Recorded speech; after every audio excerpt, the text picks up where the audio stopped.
মাছ তো অনেকভাবেই রান্না করেছেন, একবার এই রেসিপিটা ট্রাই করে দেখতে পারেন, খুবই ভালো হয় খেতে। হ্যালো এভরিওয়ান, আসসালামু আলাইকুম। সাবিয়াস রেসিপিতে আপনাদের স্বাগত।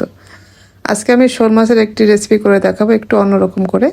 এই জন্য আমি এখানে শোল মাছ নিয়েছি, শোল মাছটা খুব ভালোভাবে ধুয়ে নিয়েছি, তারপর এইভাবে ছোট ছোট করে কেটে নিব।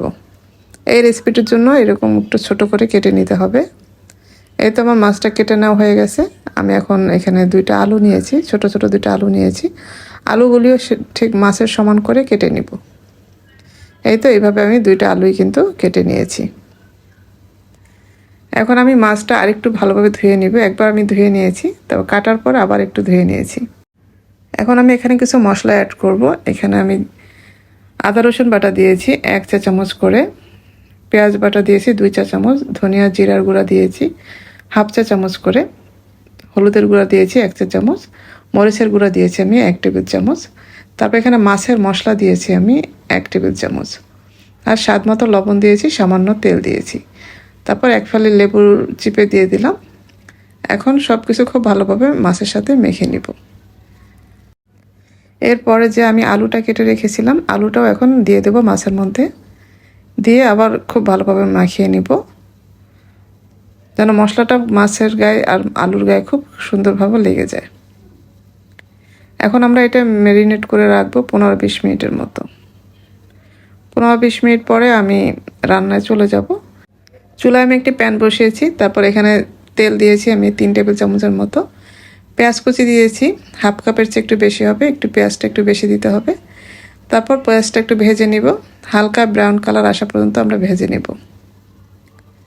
ভেজে নেওয়া হয়ে গেলে তারপরে আমি এখানে যে মাছটা ম্যারিনেট করে রেখেছিলাম, মাছটা দিয়ে দিলাম।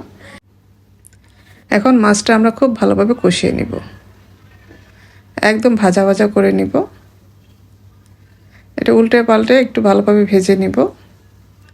যখন দেখবে এইভাবে তেলটা ছেড়ে আসছে, তারপর এখানে আমরা পানি দিয়ে দিব।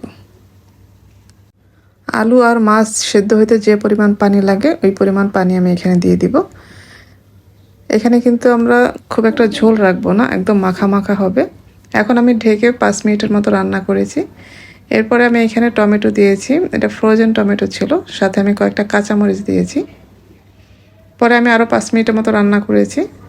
ঝোলটা কিন্তু বেশ টেনে আসছে। একটু নেড়ে চেড়ে মিশিয়ে নিব।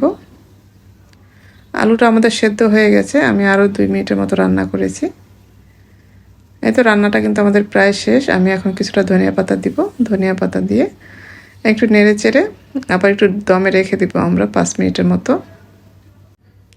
এই তো আমাদের রান্নাটা কিন্তু হয়ে গেছে। দেখলেন তো কতটা লোভনীয় হয়েছে। এটা খেতে খুবই ভালো লাগে, আর এটা ফ্লেভারটাই খুবই সুন্দর আসে। এই তো আমার তৈরি হয়ে গেল খুবই মজার একটি মাছের রেসিপি। আশা করছি আজকের রেসিপি আপনাদের ভালো লেগেছে। ভালো লাগলে লাইক, কমেন্ট এবং শেয়ার করে দিবেন। যারা আমার রেসিপিগুলি ফেসবুক থেকে দেখেন, পেজটি ফলো করার অনুরোধ রইল। আর যারা ইউটিউব থেকে দেখেন, চ্যানেলটি সাবস্ক্রাইব করার অনুরোধ রইল। সবাই ভালো থাকবেন। পরবর্তী রেসিপি দেখার আমন্ত্রণ রইল।